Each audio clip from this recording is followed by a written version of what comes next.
we're going to talk about the basal ganglia.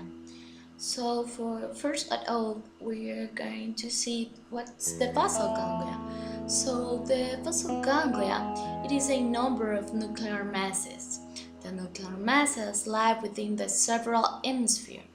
So now we're going to see a video explaining what the basal ganglia is.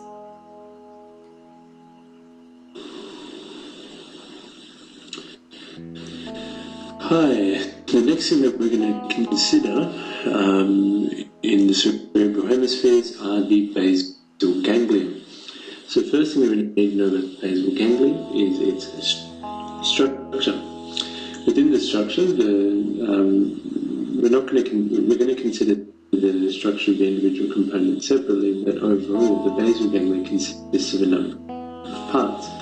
The first part is the caudate nucleus, of which we can only see the head on this cross-section.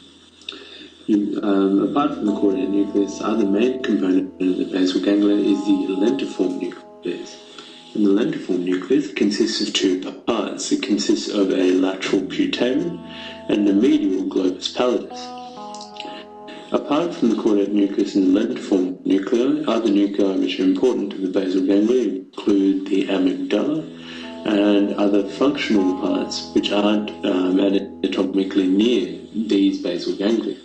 This includes the subthalamic nuclei below the thalamus and the substantia nigra in the upper part of the midbrain. The next thing to consider would be the position of the basal ganglia, and what we're going to do is we're going to consider the positions of each of the components separately.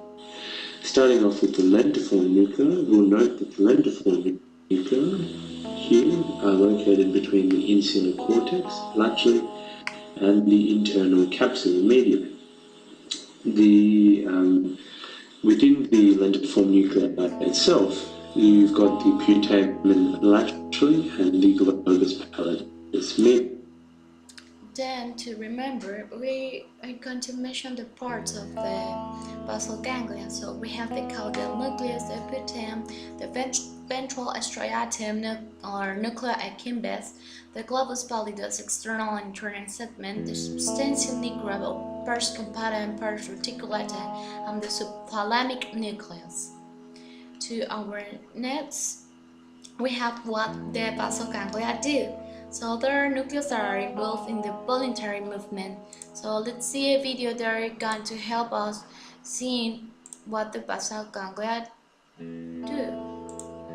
So my name is Mike Ravenick. I'm a PhD candidate at Western University in the Health and Rehabilitation Sciences program.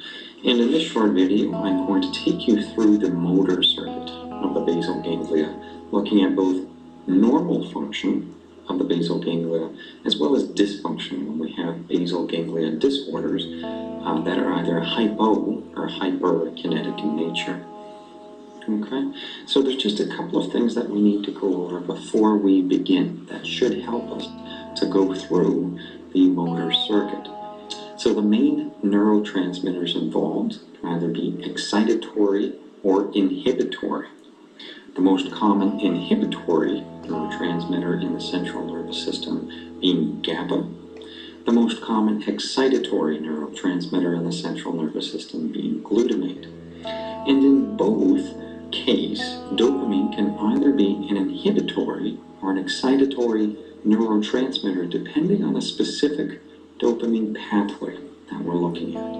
And so we'll see once we look at the motor circuit that there's actually an indirect and a direct dopamine pathway. And depending on which pathway we're looking at, dopamine will either be excitatory or inhibitory.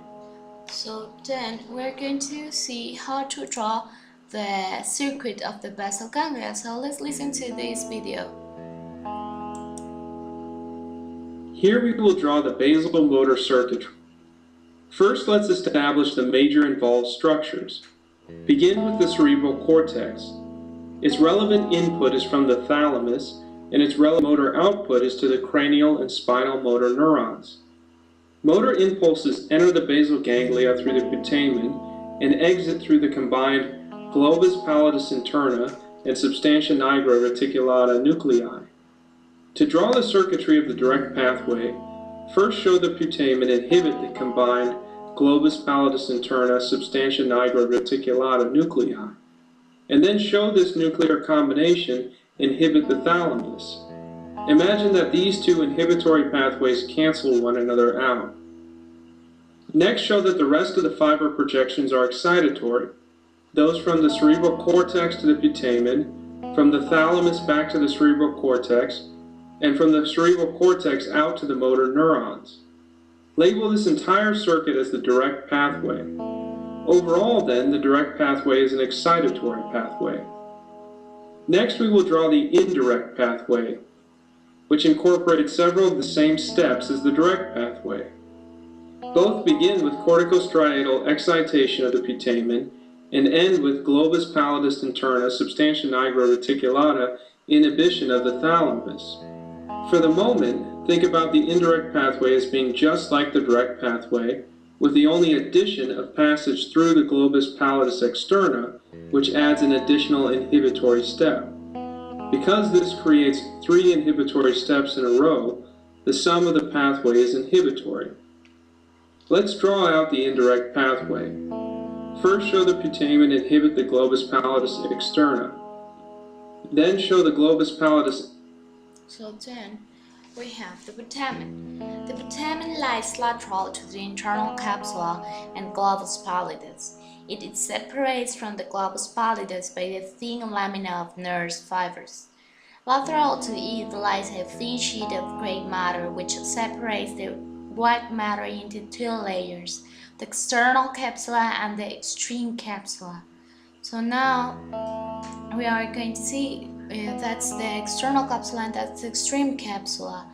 So here the putamen is the one colored with green, and when to the medial part we have the globus pallidus.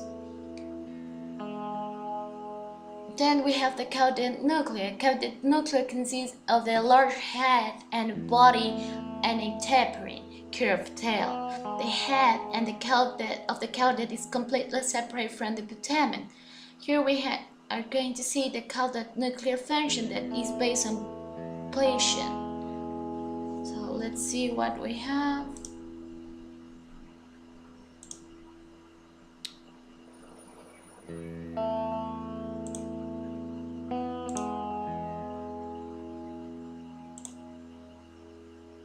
Shape to that embodiment.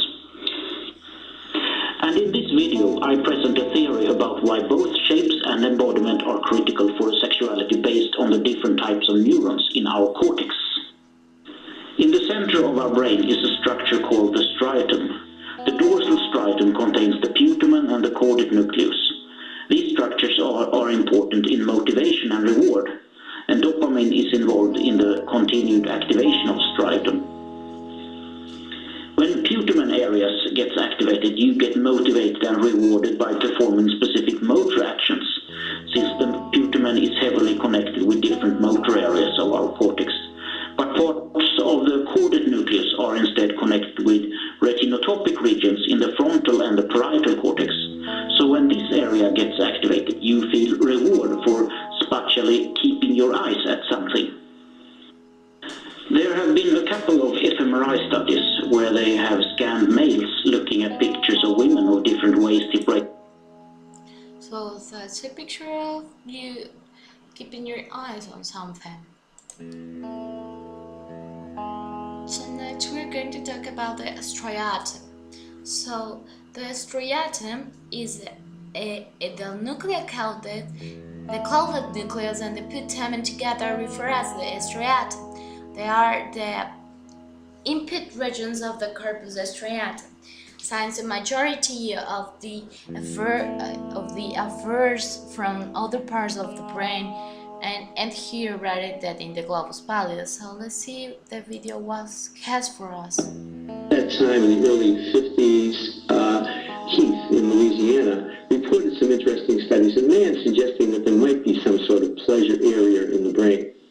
You almost look like you're smiling a bit. Are you? Oh, no, I might. Heath implanted electrodes in the brains of chronically depressed patients, hoping to stimulate pleasurable sensations. I guess I've cracked up all the way, I don't know. I mean, that's the reason you're smiling. Probably. Oh, you look like you're weird.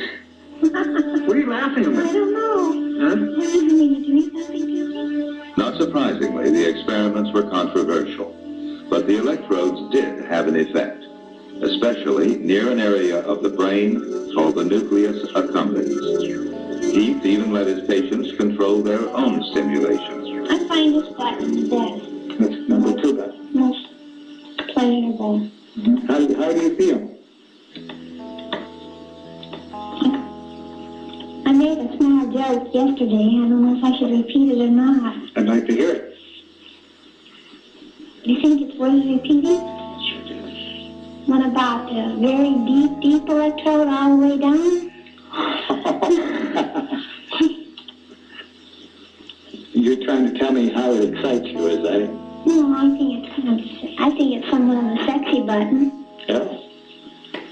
That's why you said it went all the way down. Perhaps we get pleasure from drugs because they stimulate the same brain areas as sex and food. So that's it. Thank you for watching the video.